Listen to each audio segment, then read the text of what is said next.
Pouvez-vous imaginer ce que vous feriez si vous trouviez un enfant vous demandant d'enterrer sa propre sœur?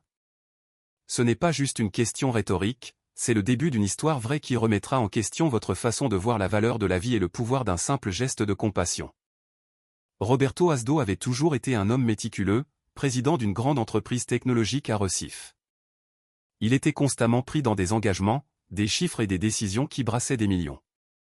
Aux yeux des autres, c'était un homme prospère et respecté, aussi solide que le béton des bâtiments qu'il contribuait à ériger grâce à ses investissements. Mais derrière cette façade se cachait un homme brisé. Depuis la perte de sa femme 3 ans plus tôt, Roberto avait transformé sa routine en bouclier. Il se réveillait toujours à 5 heures du matin, passait en revue les rapports avant le petit déjeuner et s'immergeait dans le travail jusqu'à ce qu'il ne reste plus de place pour penser à autre chose. Pour lui, vivre n'était devenu rien de plus qu'accomplir des tâches. En ce matin d'hiver humide, le soleil semblait plus cruel que d'habitude. L'air chaud collait à la peau comme s'il voulait enlever le souffle aux passants. Roberto descendait la rue Aurora, sortant d'une réunion à $1 million avec des investisseurs. Pour n'importe quel autre homme d'affaires, cela aurait été un jour de fête, mais pour lui, il n'y avait aucune joie. Les accords n'étaient que des chiffres froids, incapables de combler le silence qui résonnait dans sa maison depuis la mort de Clara. Alors qu'il traversait les rues animées du centre historique, il observait, sans vraiment voir, les vendeurs ambulants faisant bruyamment la publicité de leurs produits, les touristes photographiant de vieilles demeures, les travailleurs pressés tenant en équilibre des boîtes à lunch en polystyrène. Tout cela faisait partie d'une chorégraphie quotidienne qu'il connaissait par cœur, mais qui ne le touchait plus. Le monde continuait, vivant, bruyant, plein de hâte, et lui, à l'intérieur, restait inerte. C'est alors qu'il l'entendit, un son presque noyé dans le bruit des rues. Ce n'était pas une conversation, c'étaient des pleurs, bas, contenus, mais si profonds qu'ils semblaient porter des siècles de douleur. Roberto s'arrêta instinctivement, comme si ce son avait tiré quelque chose à l'intérieur de lui qui était resté dormant. Il pensa à continuer son chemin. Combien de fois avait-il ignoré des appels à l'aide? La ville était pleine d'histoires tristes, mais il y avait quelque chose de différent dans cette voix, un désespoir brut, désarmé, impossible à faire semblant de ne pas avoir entendu. Suivant le son, ses pas le menèrent à une ruelle étroite entre des murs de briques écaillées qui semblaient receler de sombres secrets. La lumière pénétrait à peine à l'intérieur, laissant l'environnement dans un ton presque gris, étouffant, et c'est au bout de cette ruelle que Roberto la vit, une petite fille, pas plus de 8 ans, assise sur le sol inégal. Ses cheveux bruns tombaient en mèches emmêlées sur son visage marqué de terre. Ses vêtements, faits de morceaux usés, étaient imbibés de poussière et de sueur. Ses pieds nus montraient des coupures et des callosités dues à la marche excessive dans des endroits hostiles, mais ce n'était pas seulement cette scène de misère qui glaça le cœur de Roberto. Dans les bras fragiles de la fillette reposait un bébé de 2 ans, immobile comme une poupée oubliée. Sa peau claire était froide et incolore, ses lèvres sèches craquelaient à chaque respiration inexistante, son petit corps trop mou pour sembler simplement endormi. Le contraste était brutal, la chaleur suffocante du matin et la froideur de l'enfant silencieux. Les yeux de la fillette se levèrent, bruns, débordant de larmes. Il portait un mélange d'innocence et de désespoir qu'aucun adulte ne devrait avoir à supporter, encore moins un enfant, et puis, d'une voix tremblante, elle prononça des mots qui résonneraient à jamais dans l'esprit de Roberto. « Monsieur, pouvez-vous enterrer ma petite sœur? Elle ne s'est pas réveillée aujourd'hui, et elle a très froid.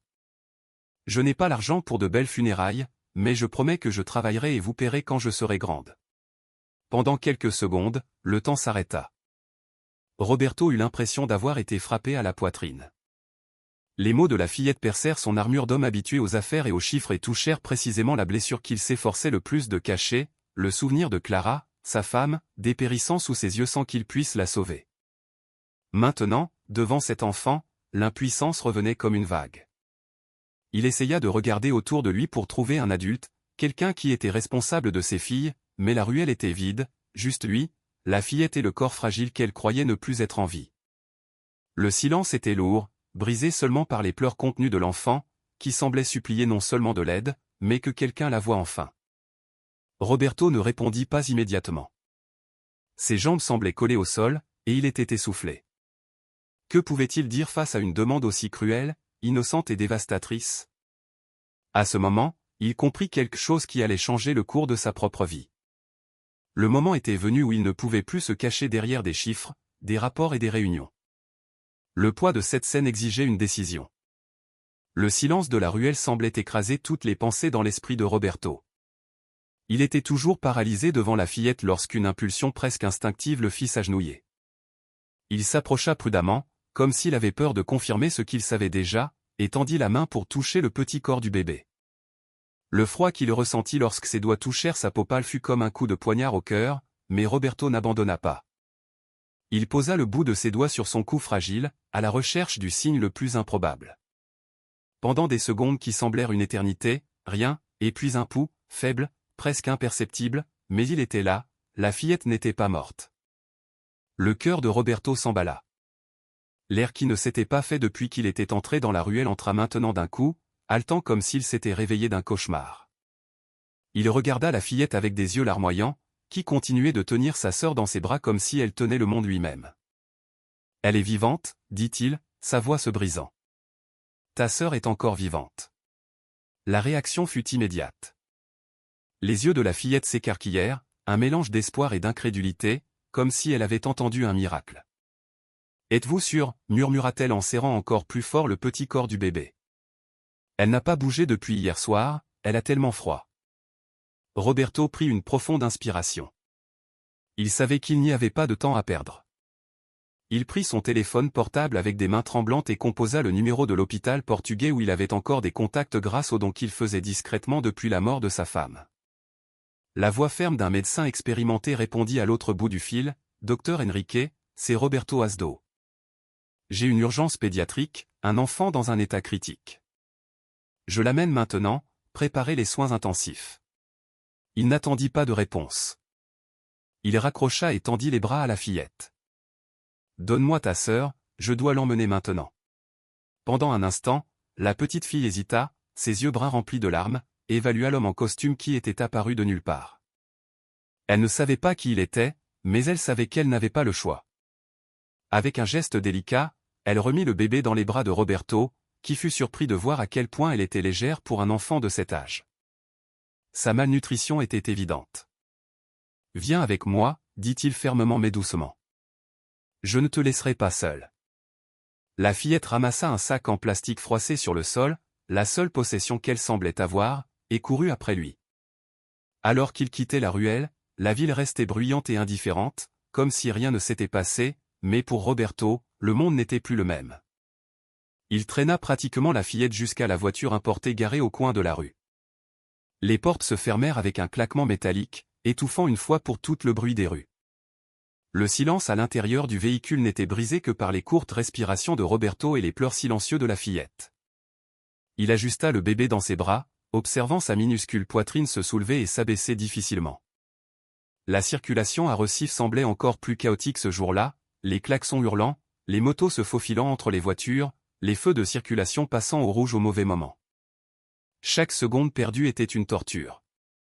Roberto serra fermement le volant tandis que la fillette à côté de lui sanglotait doucement. « J'ai essayé, monsieur, » murmura-t-elle presque sans voix. Je la nourrissais toujours en premier, mais elle a commencé à se calmer, et aujourd'hui elle ne s'est pas réveillée. Je pensais qu'elle était partie rejoindre sa grand-mère au ciel. Les mots de la fillette percèrent Roberto comme des lames. Il sentit le poids de la responsabilité grandir dans ses mains. Il ne s'agissait pas seulement de sauver un enfant, il s'agissait de ne pas répéter l'erreur d'avant, de ne pas laisser la mort gagner une fois de plus sous ses yeux. Lorsqu'ils arrivèrent enfin à l'hôpital, l'équipe médicale les attendait déjà à la porte des urgences. Roberto remit le bébé aux mains fermes des infirmières, mais il ne lâcha pas prise tout de suite. Il dut entendre le médecin dire « Nous nous occuperons d'elle à partir d'ici », avant de pouvoir ouvrir les bras. La fillette lui saisit fermement la main, ses yeux suppliant pour une promesse silencieuse qu'il ne la quitterait pas. Roberto serra en retour. Le lien était scellé, et au fond de lui, il savait qu'il n'y avait pas de retour en arrière possible. Cette scène avait déchiré sa routine calculée et l'avait engagé sur un chemin dont il ne pourrait jamais s'échapper. Si cette histoire a retenu votre attention jusqu'à présent, abonnez-vous à la chaîne dès maintenant, car ce qui suit est encore plus intense et vous ne voudrez pas le manquer. Les portes de l'hôpital se refermèrent derrière Roberto avec un bruit sourd. Le bébé disparut dans les couloirs précipités, enveloppé dans les bras des médecins qui criaient déjà des ordres techniques. Il resta dans le hall, essoufflé, tandis que la fillette s'accrochait à sa main comme si la lâcher signifiait l'abandon. Quelques minutes plus tard, un médecin sortit avec une expression grave. Son état est critique, mais il y a encore une chance. Malnutrition sévère, pneumonie avancée, nous devons agir vite. Roberto hocha la tête, mais la gravité de ces mots le frappa de plein fouet. Il ne suffisait pas d'avoir trouvé l'enfant vivant, maintenant la vraie lutte commençait. La fillette, qui finit par dire qu'elle s'appelait Léa, pleurait en silence à côté de lui. En attendant des nouvelles, une assistante sociale s'approcha de lui. Le badge sur sa poitrine affichait son nom, Marcia Torres. L'ironie de rencontrer le nom de sa femme décédée ne lui échappa pas, et pendant une seconde, il sentit sa poitrine brûler. « Êtes-vous apparenté à l'enfant » demanda-t-elle sur le ton bureaucratique de quelqu'un qui suit le protocole. « Non » répondit-il sèchement. « Mais c'est moi qui l'ai amené ici. » Les yeux de Marcia se plissèrent. « Alors nous aurons besoin de vos informations. Cette fillette ne peut pas simplement partir d'ici avec un inconnu, la protection de l'enfance sera appelée. » Ces mots furent comme de la glace coulée sur la colonne vertébrale de Roberto. Pour la première fois, il réalisa qu'il pouvait perdre Léa, que le système pouvait la lui arracher des mains à tout moment. La petite fille serra encore plus fort ses doigts, comme si elle comprenait, elle aussi. Dans les jours qui suivirent, la tension ne fit qu'augmenter. Léa fut vue par des psychologues et des infirmières, mais elle ne quittait pas Roberto d'une semelle chaque fois qu'il apparaissait. Elle dormait sur des chaises à côté de lui et refusait la nourriture lorsqu'il n'était pas là. Cela touchait le personnel, mais soulevait également des questions. Qui était cet homme pour mériter une telle confiance? Roberto, quant à lui, était déchiré. Chaque fois qu'il regardait Léa, il voyait le visage de sa femme se refléter dans les derniers jours de sa vie. La fragilité de l'enfant ravivait de vieilles blessures qu'il pensait avoir déjà enterrées. La nuit, seul à la maison, il fixait son verre de whisky sans le boire, et se demandait s'il avait la force de s'impliquer à nouveau. Après tout, que ferait-il s'il perdait cette fillette, elle aussi? La pression ne venait pas seulement de l'intérieur. Marcia, l'assistante sociale, semblait se méfier de ses intentions. Un jour, elle entra dans la pièce de fortune où Léa se reposait et rendit son verdict. Il y a des familles qui sont inscrites depuis des années sur la liste d'attente d'adoption. Ce que vous avez fait était noble, mais cela ne signifie pas que vous avez des droits sur elle. Roberto sentit la colère monter. Je ne parle pas de paperasse en ce moment, je parle d'une enfant qui a besoin de soins immédiats. Si je ne m'étais pas arrêté dans cette ruelle, elle serait déjà morte. L'argument résonna dans les couloirs, laissant Léa recroquevillée, craignant que tout ne s'effondre. Même au milieu de cette tempête, il y avait de petites lueurs d'espoir. Un après-midi, en attendant des nouvelles du bébé, Léa sortit un objet froissé de son sac en plastique, une photo déchirée, presque illisible, d'une femme âgée souriant. « C'est ma grand-mère, elle s'occupait de nous. » La voix de la fillette se brisa comme du verre. « Après sa mort, nous sommes restés seuls. » Roberto tint la photo avec précaution, comme si elle était trop fragile pour être touchée. Cette image, même fanée, parlait de racines, de pertes, de responsabilités qui étaient trop lourdes pour des épaules aussi petites. L'horloge sonna l'aube lorsque le médecin revint avec des nouvelles.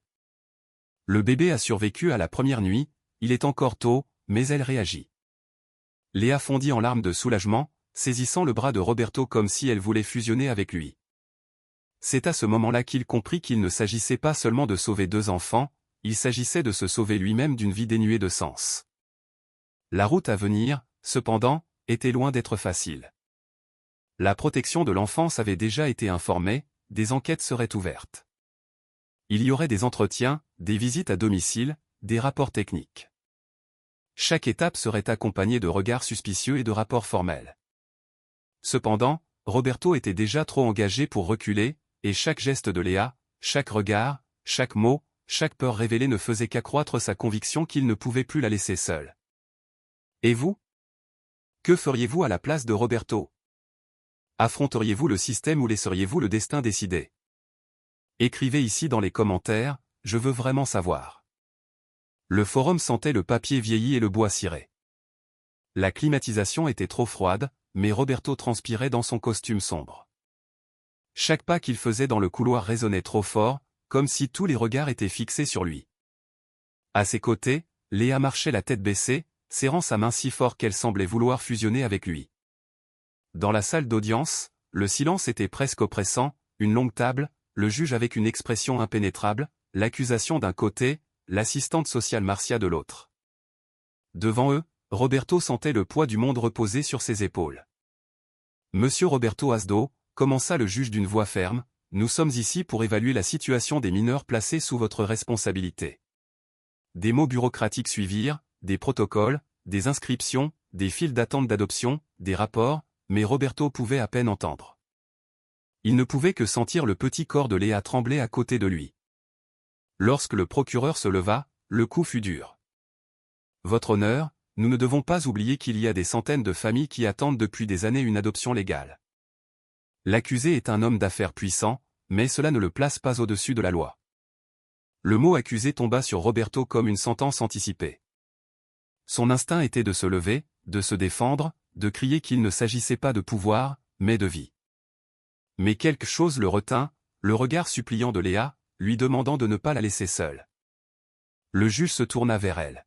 « Mademoiselle, pouvez-vous me dire votre nom ?» Sa voix trembla. « Je m'appelle Léa, et que voulez-vous qu'il se passe maintenant, Léa ?» demanda-t-il sans changer de ton. Un silence épais remplit la pièce. Léa prit une profonde inspiration, ses yeux fixés sur le juge, puis sur Roberto. Sa voix était basse, mais ferme, portant la force de quelqu'un qui avait vécu des douleurs qui n'avaient pas leur place dans une enfance.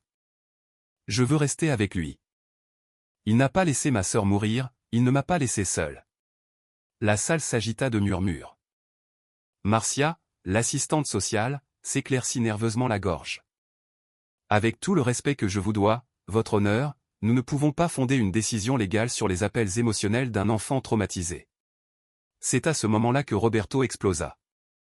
Il se leva d'un bond, sa chaise raclant le sol comme le tonnerre. Traumatisé. Sa voix sortit plus forte qu'il ne l'avait prévu. Cette fillette est plus forte que de nombreux adultes que je connais.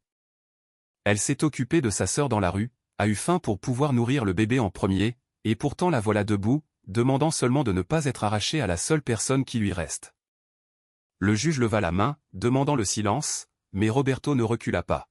« Votre honneur, j'ai perdu ma femme à cause d'une maladie que je n'ai pas pu vaincre. J'ai passé 3 ans à me cacher dans des rapports et des réunions parce que je ne voulais plus ressentir la douleur de la perte, mais quand j'ai trouvé Léa et Julia dans cette ruelle, j'ai réalisé que je ne pouvais plus m'enfuir. J'ai choisi d'être ici, j'ai choisi de me battre pour elle, et je me battrai jusqu'au bout. » La salle se tut. Le bruit de la climatisation sembla plus fort, les secondes plus longues. Léa pleurait doucement, mais sans lâcher sa main. Le juge posa ses bras sur la table, regardant par-dessus ses lunettes. Sa voix sortit lente, traînante, mais avec suffisamment de poids pour fendre l'air. Le tribunal reconnaît le lien émotionnel qui a été établi compte tenu du risque social, de la preuve de soins immédiats et de la propre déclaration de l'enfant. J'accorde la garde temporaire des mineurs à Monsieur Roberto Asivdo. Les mots résonnèrent comme un claquement de libération. Léa s'effondra sur ses genoux, sanglotant, s'accrochant à lui comme si elle croyait enfin qu'elle était en sécurité. Roberto ferma les yeux et prit une profonde inspiration, sentant des larmes chaudes s'échapper malgré des années de retenue. Il savait qu'à partir de ce moment, plus rien ne serait jamais pareil. Si ce moment vous a donné la chair de poule autant qu'à moi, laissez votre like dès maintenant. Cela nous montre que vous voulez plus d'histoires intenses comme celle-ci. Le couloir du palais de justice sembla plus long en sortant qu'en entrant. Roberto marchait lentement, comme si chaque pas pesait une tonne. Léa marchait main dans la main avec lui, son petit sac à dos en plastique se balançant sur son épaule. Son visage était encore mouillé de larmes, mais ses yeux reflétaient quelque chose de nouveau. Ce n'était plus seulement la peur, c'était un espoir timide, presque incroyable. Dehors, la ville continuait avec son bruit habituel, les klaxons, les voix pressées, les pas résonnants sur les trottoirs, mais pour Roberto, tout était silencieux. Il sentait à peine le vent chaud de Recife frapper son visage. Il pouvait encore entendre la voix du juge résonner dans son esprit, répétant ces mots qui avaient changé le cours de leur vie. « J'ai autorisé la garde temporaire. » Ils montèrent dans la voiture sans parler. Léa appuya sa tête contre la vitre, ses yeux à moitié fermés, encore fatigué du poids des derniers jours. Roberto démarra le moteur, mais ne démarra pas immédiatement. Il resta immobile pendant quelques secondes, ses mains sur le volant, respirant profondément. Pour la première fois depuis des années, aucune réunion ne l'attendait, aucun rapport empilé sur son bureau. Il n'y avait que le vide de ne pas savoir quoi faire ensuite. Monsieur Roberto. La voix de Léa brisa le silence. Il tourna son visage. Oui, ma chérie. Le juge a dit, je peux rester avec toi maintenant, mais si un jour tu te lasses de moi. Les mots tombèrent comme des pierres. Roberto ferma les yeux un instant, essayant de retenir ses émotions. Puis il se pencha vers elle, posa sa main sur sa petite épaule et parla doucement, presque à voix basse, « Je ne me lasserai pas de toi, jamais. » La voiture démarra. Ils arrivèrent à la maison au crépuscule. Le portail du manoir s'ouvrit lentement, révélant le jardin parfaitement entretenu et les fenêtres à miroir de la façade. Pour Léa, c'était un monde étrange, loin des rues poussiéreuses et de la ruelle froide où elle avait vécu avec sa sœur. Elle hésita avant d'entrer. Roberto le remarqua et se baissa à sa hauteur. « C'est ta maison maintenant, dit-il fermement mais doucement. Tu n'as pas besoin d'avoir peur. » À l'intérieur, le silence était différent du silence du palais de justice. Il y avait trop d'espace, trop de murs blancs, trop de meubles chers. Roberto réalisa que malgré tout le luxe, sa maison semblait aussi vide qu'il l'avait été avant de rencontrer les filles. Léa laissa tomber son sac à dos en plastique dans un coin de la pièce et resta immobile, regardant autour d'elle comme si elle se trouvait en territoire interdit. « Puis-je vraiment rester ici ?» demanda-t-elle. « Oui. » Roberto sourit, même si ses yeux étaient encore rouges. Cet endroit n'avait jamais eu de sens jusqu'à présent. Cette nuit-là, Roberto dormit à peine. Il était assis dans le fauteuil de la chambre, regardant la porte entr'ouverte de la pièce où Léa s'était endormie pour la première fois dans un vrai lit. Son corps était recroquevillé sur le côté, comme s'il s'attendait encore au froid du sol, mais sa respiration était calme.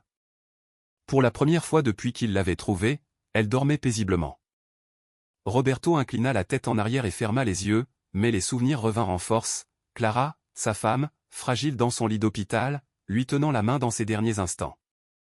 Il n'avait jamais pu la sauver, mais maintenant, d'une manière ou d'une autre, il sentait qu'il était appelé à un nouveau but, sauver ceux qui pouvaient encore l'être. Le lendemain matin, il se réveilla avant le lever du soleil. Il prépara du café comme il le faisait toujours, mais la cuisine ne semblait pas la même. Sur la table à côté de la tasse en porcelaine se trouvait un dessin d'enfant sur une feuille de papier de cahier, des lignes tordues formant trois personnages se tenant la main, un grand homme, une fillette avec des tresses et une autre fillette plus petite, souriant. Roberto resta immobile, fixant ce dessin comme s'il s'agissait d'un contrat silencieux. Lorsque Léa entra dans la cuisine, se frottant les yeux encore endormis, il leva le papier. « C'est toi qui as fait ça ?» Elle hocha la tête timidement. « C'est nous, toi, moi et ma sœur. » Le cœur de Roberto se serra. Il rangea soigneusement le dessin dans un dossier en cuir comme s'il classait le document le plus important de sa vie. Il savait que les jours à venir apporteraient des difficultés, les regards attentifs des assistants sociaux, une bureaucratie sans fin, la fragilité du bébé encore en convalescence, mais à ce moment-là, rien n'avait plus d'importance que le fait qu'il n'était pas seul. Pour la première fois depuis longtemps, il avait quelqu'un à appeler sa famille. Si cette partie vous a vraiment touché, il est temps de soutenir notre chaîne.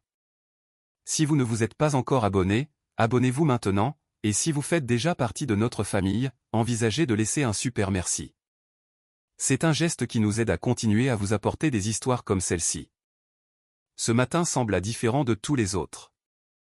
Le soleil brillait à travers les fenêtres du manoir, non plus comme un rappel du vide, mais comme une annonce de mouvement. Les rires des enfants résonnaient dans le jardin, mêlés au bruit du tuyau d'arrosage que Léa tenait, arrosant les plantes avec un enthousiasme que seul un enfant libre pouvait avoir. Julia, maintenant rétablie, courait après les papillons, trébuchant sur ses propres jambes, mais se relevant toujours avec un sourire. Roberto regardait de loin, appuyé sur le balcon, une tasse de café oubliée à la main. Il n'était plus l'homme qui se réveillait tôt juste pour passer en revue les rapports. Maintenant, les papiers reposaient en piles qui pouvaient attendre. Il avait découvert quelque chose qu'aucune réunion à $1 million ne lui avait jamais offert, le sens de rester. La maison n'était plus silencieuse, ni aussi bien rangée qu'avant, des jouets éparpillés dans le couloir, des dessins collés sur le réfrigérateur, un ours en peluche oublié sur le canapé. Chaque détail rappelait que ce manoir autrefois froid respirait maintenant. Pour la première fois depuis des années, il n'avait pas peur du silence de la nuit. Il savait que derrière deux portes, il y avait de légères respirations qui le maintenaient éveillé à la vie. Tout n'était pas simple. Les visites des assistants sociaux continuaient. Il y avait des papiers à remplir, des audiences futures, des ajustements quotidiens, mais à l'intérieur, Roberto avait déjà pris la décision qui avait tout changé. Peu importe à quel point c'était difficile, Léa et Julia étaient sa famille, et la famille n'est pas négociable. Un soir, assis sur le bord du lit, il vit Léa entrer dans la pièce à pas timide. « Puis-je te demander quelque chose » dit-elle en tenant une couverture. « Bien sûr. Tu m'aimes ? » ? « Oui. »« Tu penses que je suis trop à tes côtés ?» Elle se corrigea en hésitant. « Papa pense que je suis trop lourde à porter ?» Roberto déglutit difficilement. Il s'agenouilla devant elle, lui tint les petites mains et répondit lentement, « Tu ne seras jamais un fardeau, Léa. Tu es la raison pour laquelle cette maison a de nouveau de la lumière. » Elle sourit timidement, mais ses yeux étincelèrent. À ce moment-là, il réalisa que ce n'étaient pas seulement les filles qui étaient sauvées, lui aussi l'était. Ce que cette histoire nous montre, c'est quelque chose que vous avez peut-être ressenti à un moment donné de votre vie, il ne faut pas de sang pour que quelqu'un devienne une famille. Parfois, un geste de compassion au bon moment suffit. Parfois, tout ce dont quelqu'un a besoin, c'est d'un endroit où il peut simplement être. Toutes les douleurs ne peuvent pas être guéries, tous les traumatismes ne disparaissent pas, mais quand il y a de l'attention, quand il y a de la présence, même les cicatrices les plus profondes trouvent de l'espace pour se transformer en force. Roberto l'a découvert et Léa aussi. C'est peut-être la morale silencieuse de cette histoire, l'amour n'efface pas le passé, mais il est capable d'écrire de nouveaux avenirs. Et maintenant, je veux m'adresser directement à vous qui êtes restés avec moi jusqu'ici. Avez-vous remarqué que d'une certaine manière, cette histoire parle aussi de vous ? Parce que nous tous à un moment donné avons été comme Roberto essayant de cacher la douleur derrière des tâches, des chiffres ou des routines, et nous tous à un moment donné avons été comme Léa demandant simplement de ne pas être laissés seuls. Si cette histoire vous a trouvé aujourd'hui, c'est peut-être un rappel que vous n'êtes pas seul. Il y a toujours quelqu'un qui peut être touché par votre geste d'attention, par votre regard, par votre présence. Parfois vous êtes Roberto, d'autres fois vous êtes Léa, et ce n'est pas grave car le plus important est de ne pas renoncer à la connexion. Merci d'avoir regardé jusqu'à la fin. Les histoires comme celle-ci ne sont pas faciles à raconter, mais elles comptent. Elles comptent parce qu'elles nous rappellent ce qui soutient vraiment la vie. Si vous ne vous êtes pas encore abonné, c'est le moment de vous abonner et de faire partie de cette communauté, et si vous l'avez déjà fait, envisagez de nous soutenir avec un super merci. Chaque geste que vous faites renforce notre travail et nous permet de continuer à vous apporter des histoires vraies qui touchent l'âme. Et ne vous arrêtez pas là. Si cette histoire vous a parlé, il y en a une autre qui vous attend juste après avec la même intensité et la même vérité. Peut-être qu'elle trouvera aussi un morceau de votre cœur qui a besoin de se rappeler qu'il n'est pas seul, car au final, c'est de ça qu'il s'agit, partager des histoires qui traversent les frontières, touchent les cœurs et nous rappellent que l'amour, quand il est vrai, n'est jamais en trop.